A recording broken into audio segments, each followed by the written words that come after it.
আসসালামু আলাইকুম। নাফিসা তাবাসসুম স্বাগত জানাচ্ছি এনটিভির মধ্যরাতের খবরে। ক্রাউন সিমেন্ট শিরোনাম দেখছিলেন, এবার পুরো খবর।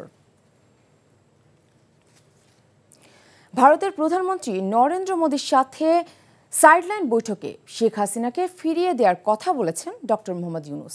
এছাড়াও থাইল্যান্ড, শ্রীলঙ্কা, ভুটানের শীর্ষ নেতাদের সাথে পৃথক বৈঠক করেন ডক্টর ইউনূস। শুক্রবার সম্মেলনের সমাপনীতে আগামী 2 বছরের জন্য বিমস্টেকের সভাপতির দায়িত্ব নেন ডক্টর ইউনূস। হাসান মাহমুদের রিপোর্ট। ছাত্র জনতার গণ অভ্যুত্থানে আওয়ামী লীগ সরকারের পতনের পর ভারত বাংলাদেশের সম্পর্কে কিছুটা ভাটা পড়ে। তবে বাংলাদেশের পক্ষ থেকে দুদেশের শীর্ষ নেতৃত্বের মধ্যে বৈঠকের আহ্বান জানানো হলেও ইতিবাচক মনোভাব দেখায়নি নয়াদিল্লি।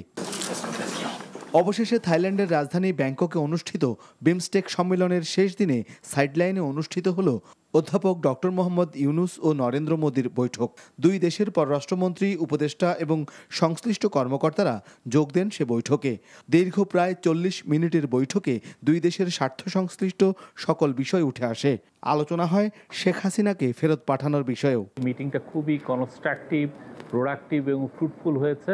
শেখ হাসিনার প্রত্যর্পণ বিষয়ে কথা হয়েছে। শেখ হাসিনা যে ওইখানে বসে অনেক ধরনের ইনসেন্ডিয়ারি কমেন্ট করছেন সেগুলোর বিষয়ে কথা হচ্ছে। তারপরে বর্ডার কিলিং নিয়ে কথা হয়েছে। আমাদের দুই দেশের মধ্যে যে গাঞ্জেস ওয়াটার ট্রিটিটা, আপনি জানেন যে নতুন করে এটার এক্সপায়ার হয়েছে, নতুন করে ট্রিটিটা হওয়ার আবার কথা হচ্ছে, এবং তিস্তা ওয়াটার, এগুলো সবগুলো নিয়েই কথাবার্তা হয়েছে। এর আগে একই স্থানে বঙ্গোপসাগরীয় দেশগুলোর আঞ্চলিক সহযোগিতা জোট বিমস্টেকের 6ষ্ঠ শীর্ষ সম্মেলনে বক্তব্য রাখেন প্রধান উপদেষ্টা ডক্টর মোহাম্মদ ইউনূস। বিমস্টেক অঞ্চলের চ্যালেঞ্জগুলোকে সম্ভাবনায় রূপান্তর করার আহ্বান জানান ডক্টর ইউনূস। সম্মেলনের শেষে আগামী 2 বছরের জন্য বিমস্টেকের নতুন সভাপতির দায়িত্ব গ্রহণ করে Bangladesh. I accept this responsibility knowing fully well that the leaders of the BIMSTEC nations repose their full confidence on Bangladesh.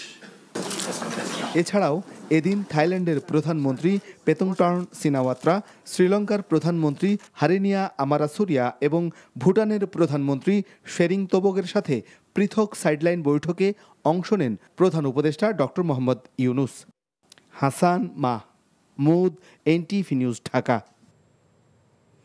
এদিকে প্রধান উপদেষ্টা ডক্টর মোহাম্মদ ইউনূসের সাথে ভারতের প্রধানমন্ত্রী নরেন্দ্র মোদীর বৈঠকে পালিয়ে যাওয়া সাবেক প্রধানমন্ত্রী শেখ হাসিনার প্রত্যর্পণের বিষয়ে আলোচনা হয়েছে বলে স্বীকার করেছে নয়াদিল্লি।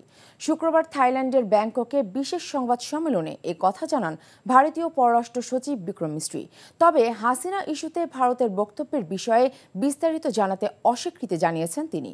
ভারতীয় পররাষ্ট্র সচিব বলেন, নির্বাচনের মাধ্যমে বাংলাদেশে অন্তর্ভুক্তিমূলক গণতান্ত্রিক ব্যবস্থা দেখতে চায় দিল্লি। ডক্টর ইউনূসের সাথে বৈঠকে মোদি স্থিতিশীল বাংলাদেশ দেখতে চেয়েছেন বলেও জানান বিক্রম মিস্ত্রি।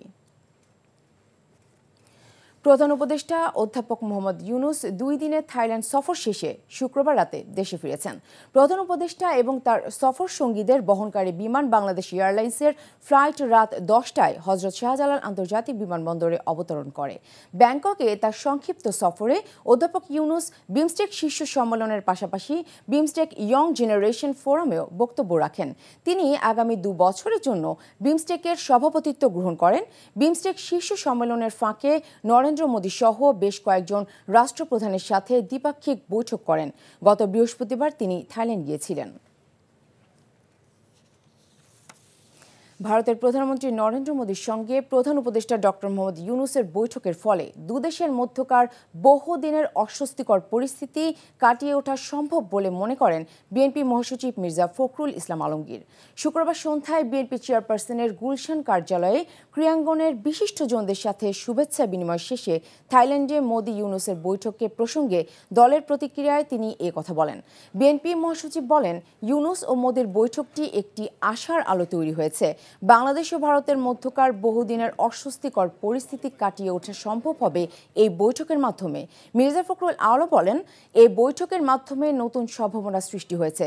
বৈঠকে তারা দুজনই আন্তরিক ছিলেন, যা দুদেশের মানুষের সম্পর্ক উন্নয়নে আন্তরিকতা বাড়াবে বলে জানান মির্জা ফখরুল। বৈঠকটা এটা আমাদের সামনে একটা আশার একটা আলো তৈরি করছে যে ভারত এবং বাংলাদেশের সম্পর্কের মধ্যে যে একটা বিটারনেস তৈরি হয়েছিল, সেই বিটারনেসটা তৈরি যেন আর বেশি না সামনে যায়, যে ব্যাপারে দুজনেই যথেষ্ট আন্তরিক, এবং এটা নিঃসন্দেহে বাংলাদেশের মানুষকে এবং ভারতের মানুষকে, দুই দেশের মানুষকেই এটা উপকার করবে। ব্যাংককের প্রধান উপদেষ্টার সঙ্গে ভারতের প্রধানমন্ত্রী নরেন্দ্র মোদীর বৈঠকে বাংলাদেশের পক্ষ থেকে শেখ হাসিনা সহ গণহত্যাকারীদের ফিরিয়ে আনা, তিস্তা ও গঙ্গার পানি চুক্তি এবং সীমান্ত হত্যা বন্ধ সহ যেসব আলোচনা হয়েছে তা ইতিবাচক মন্তব্য করে সেগুলো দ্রুত বাস্তবায়নের দাবি জানিয়েছেন জাতীয় নাগরিক পার্টির সদস্য সচিব আক্তার হোসেন। শুক্রবার রাতে রংপুর চেম্বার মিলনায়তনে রংপুর বিভাগের সমন্বয়কদের সঙ্গে মতবিনিময় সভা শেষে এসব কথা বলেন তিনি। নতজন পররাষ্ট্রনীতি পরিবর্তনে এদেশের মানুষের আকাঙ্ক্ষার আলোকে ভারতের সঙ্গে সম্পর্ক স্থাপনের দাবিও জানান তিনি।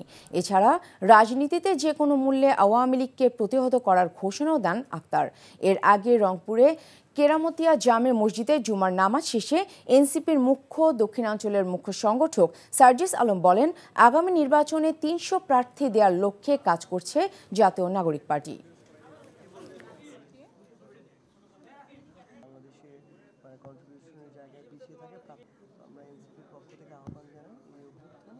বাংলাদেশের সাথে ভারতের যে স্বার্থ সংশ্লিষ্ট বিষয়গুলো আছে সেগুলো নিয়ে কথা হয়েছে। যোগ্য, সৎ এবং দেশপ্রেমিক প্রার্থীদেরকে আমরা ৩০০ আসনে মনোনয়ন দিতে পারি। লক্ষ্য আমাদের ৩০০ আসন, আমরা সর্বোচ্চ চেষ্টা করে যাব, তবে এটি বড় একটি চ্যালেঞ্জ এবং আমরা সেই চ্যালেঞ্জ নিতে প্রস্তুত। ভারতের সাথে বাংলাদেশের সম্পর্ক থাকবে না এমনটি নয়, সম্পর্ক থাকবে, কিন্তু এই সম্পর্ক তবে শ্রদ্ধার এবং সমতার। এই সম্পর্কে যদি কেউ কারো জায়গা থেকে ডমিনেট করার চেষ্টা করে, আমরা সেই চোখ রাঙানি আর দেখব না। যে বাংলাদেশ এবং ভারতের যে সম্পর্ক, সেটা যেন কোনো দলের সাথে কোনো দেশের সম্পর্ক হিসেবে বিবেচিত না হয়। অবশ্যই ভারত এবং দিল্লিকে বাংলাদেশের জনগণের সঙ্গে সম্পর্ক তৈরি করতে হবে। বাংলাদেশের জনগণের দীর্ঘ সময়ের যে অপ্রাপ্তিগুলো আছে, তিস্তার পানি নিয়ে আছে, গঙ্গার পানি নিয়ে আছে, সীমান্ত হত্যা বাংলাদেশে যে ন্যাক্কারজনক অবস্থায় পর্যবেসিত হয়েছে, সেখান থেকে মুক্তি চেয়েছে বাংলাদেশের মানুষেরা, এবং বাংলাদেশের রাজনীতিকে ভারতে বসে নিয়ন্ত্রণ করবার নানা ধরনের খায়েশাত বিভিন্ন সময় আমরা লক্ষ্য করেছি। এই প্রত্যেকটা বিষয় থেকে বাংলাদেশের মানুষ মুক্তি চায়। এই ছিল মধ্যরাতের খবরে। এই খবরের ভিডিও সহ আপডেট জানতে ভিজিট করুন এনটিভি অনলাইন www.ntvbd.com। এছাড়াও এনটিভির জনপ্রিয় সব অনুষ্ঠান ও খবরের আপডেট জানতে ভিজিট করুন আমাদের ইউটিউব ও ভেরিফাইড ফেসবুক পেজ। সকাল 7:30টায় সকালের খবর দেখার আমন্ত্রণ রইল। ধন্যবাদ সবাইকে।